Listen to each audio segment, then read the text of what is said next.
Alright, today we're going to do something a little different. This is my son's truck. He works for this company. It's a 2016 Peterbilt 389 with a MX-13 pack car, 500 horse. 500 horse and a 13-speed Eaton Fuller, 14,600 pound front axle, 20,000 pound rears with a Cottrell. Yep. 10 car carrier is what they call it, but you've had 11. 11 Mini Cooper. I gotta turn, the wind's gonna be horrible. Cottrell High Rail it's called. Yeah, so he hauls brand new Chrysler products and BMW from the factory to the dealers. And some of the neat things about this is the way the hydraulics work and how all the decks work. So we're gonna go over and we're gonna lift the hood and look at the truck, and then he's gonna show us how all of the decks work. So let's get the hood open. All right, so it's an MX-13 500 horse. What's really nice about this is, well, it's a common rail you can see with the injector lines all here coming off one rail, but you can see the nice thing about this is the engine is completely out in front of the cab. There's none of it under the cowl. This that makes them ride nice is the axle set forward. A lot of times in the trucks that we get, they're used for getting inside cities and stuff like that, and they set the axle back so your turning radius is better. When you set the axle forward, you can get more weight distributed, and you can make it out here farther where it rides nicer, but it sacrifices the turning radius. If this axle was moved back some, you would end up with more weight on the steer. But you know, with the 10 car, they're always trying to manipulate the weight of what they put where.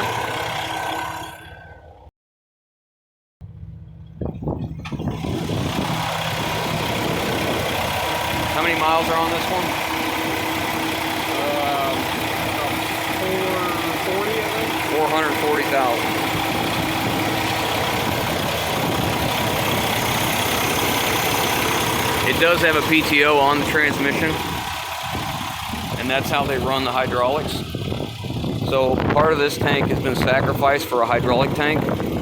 So that part holds hydraulics to run the actual decks on the bed itself in the trailer. So now he's going to set all these down and show you how it works. Alright, on these Peterbilt 389s, whenever you engage a PTO, push the clutch pedal all the way down to the floor, hit the PTO button, slowly let out on the clutch. You hit the cruise, you bump that up about 1,000 RPM, and you're good to go.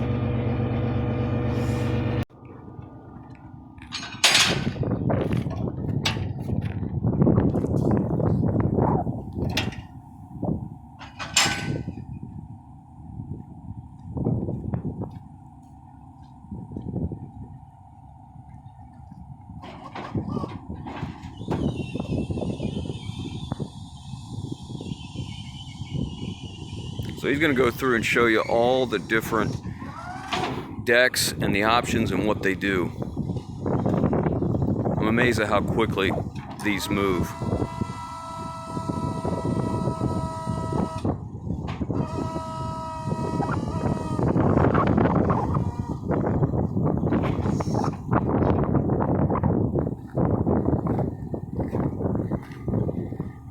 So this is how he loads the top. He'll get this all ramped up, and now he's going to extend this top ramp. Extends the top deck to meet this deck.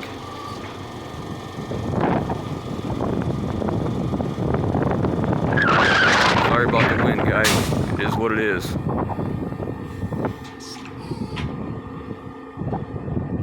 Okay, so now there's how he can load the entire top deck, because it's all one piece now. Well, normally we'll run a vehicle up, we'll back it on above the hood, strap that, and then drop everything down, so that way if you were to fall, you're falling less of a distance, and it's easier to reach you. Okay. So what do you do after you've loaded that one? What's next? You drop this down, then load all these? After that, you drop it down, you load the number 2, 3, 4, 5 deck, strap that, raise it up, and then you load 6, 7, 8, 9, and 10. Okay. All right. So you're gonna put all these decks up now and show us how the bottom decks work. Yeah. Okay.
See, that one's a 2-stage cylinder there. Apparently, so is that one.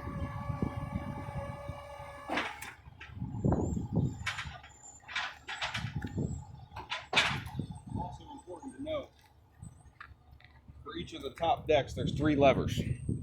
This controls the front of the deck, the back of the deck, and then this one, each of these 3 top decks will slide forward and backward. If you need to increase the room you've got between the tractor and the trailer, or if you need to slide one back a little bit because you've got a unit, 2 units almost touching. And they're grouped by color, handle color for each deck from what they do. Another key on the high rail, whenever you're raising the top decks up, you don't have to do it this way, but I do it in order to prevent a damage. Whenever you raise everything up on the top, you'll raise up the front and the back of the trailer, and then raise up the middle. This middle deck doesn't go as high as the other 2, so it will sit underneath the other 2 decks.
He said it typically takes him about 1 hour and 45 minutes to 2 hours to completely load the truck, and that's usually 10, unless he's hauling the Jeep pickup trucks, then he gets a few less. He's had 11 Mini Coopers on at one time. Anything out of the Toledo Chrysler assembly plane is usually 6 or 7, because everything out of there is a lot larger unit. Anything, all BMW, Mini Cooper, Mercedes, all the imported Chryslers, usually 9 or 10. Get a couple Fiat and Alfa Romeos in there.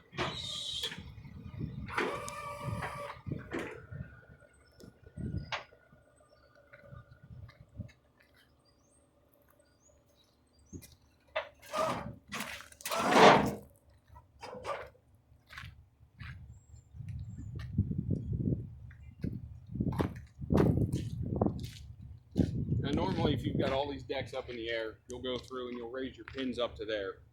So if a cylinder or a line were to blow out, it'll only fall so far. It'll hit the pin and stop. So if you're in a vehicle under it and it blows out, those pins can't. These are the pins you're talking about. Yeah, on the back deck. The safety pins. those pins, and then which lock into these.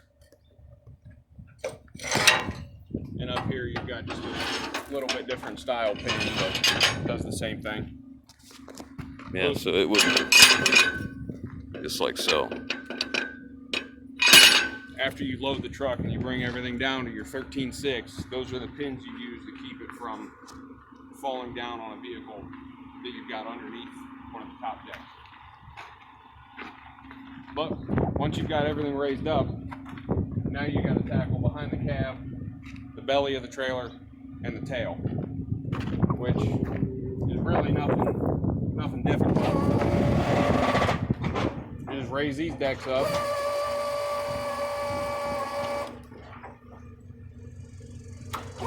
Now this one doesn't slide like the top does, so those little ramps up there are what you use to connect the belly to the tractor.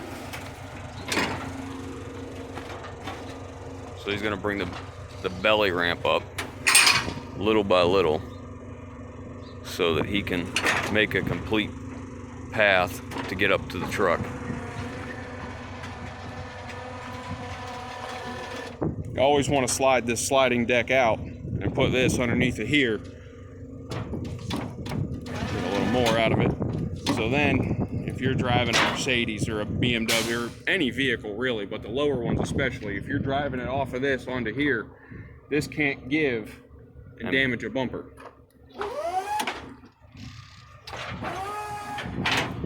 So now this one sits here, and then in order to get to this one, he'll put these ramps from one to the next.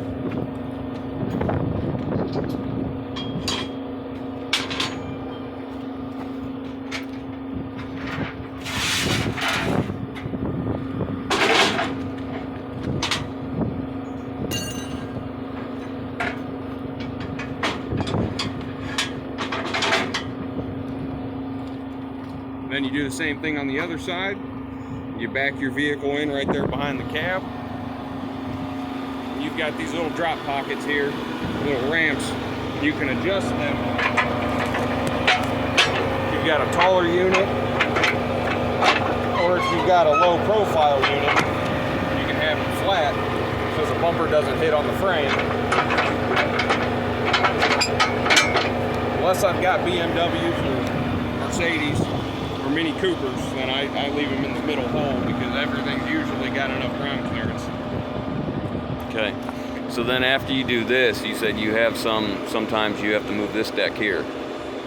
Depending on what vehicle I have here and what vehicle I have on the trailer, sometimes the bumpers will be too close for me to be able to turn. So I need to get this bumper up above the hood of this one.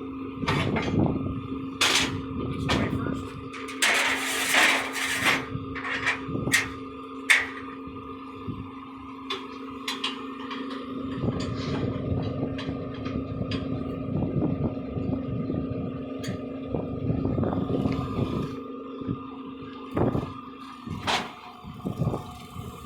So then you can raise this one up, so that if there's one coming this way and the bumper's here, he needs to raise this one to clear the other bumper.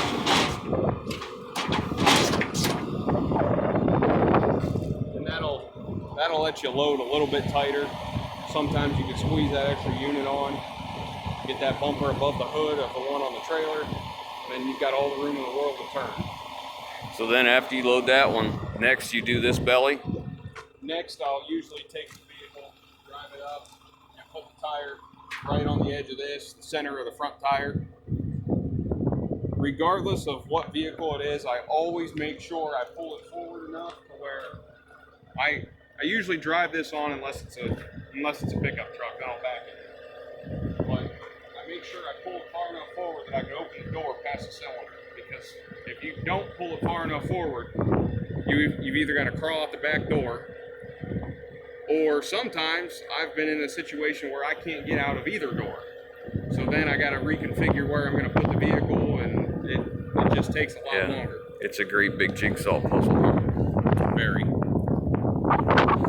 So then after you're loaded, you'll put what, 2 down in here?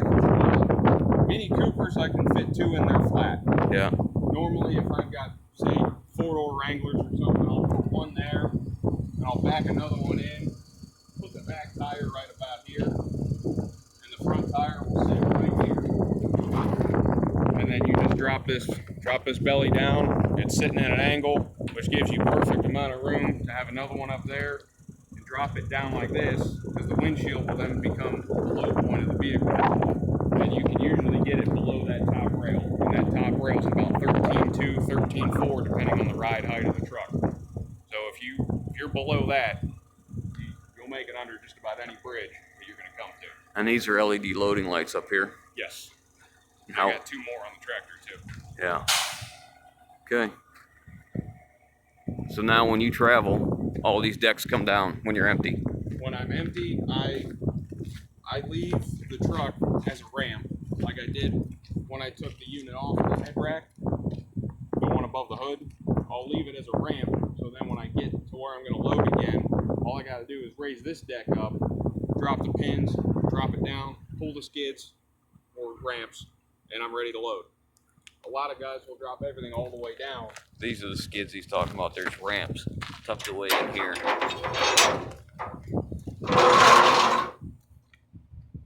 They're on rollers, and you can take your tie-down bar and hook it right in that hole and just pull it out and let it go. And it'll stop. It won't come all the way out.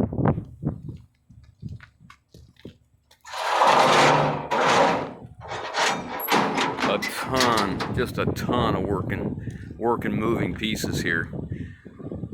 And how many miles do they run these trucks up to usually? There's some that have 6, 7, 800,000 on them. And that's as far as they go and get another one? That's just the highest ones that I know of.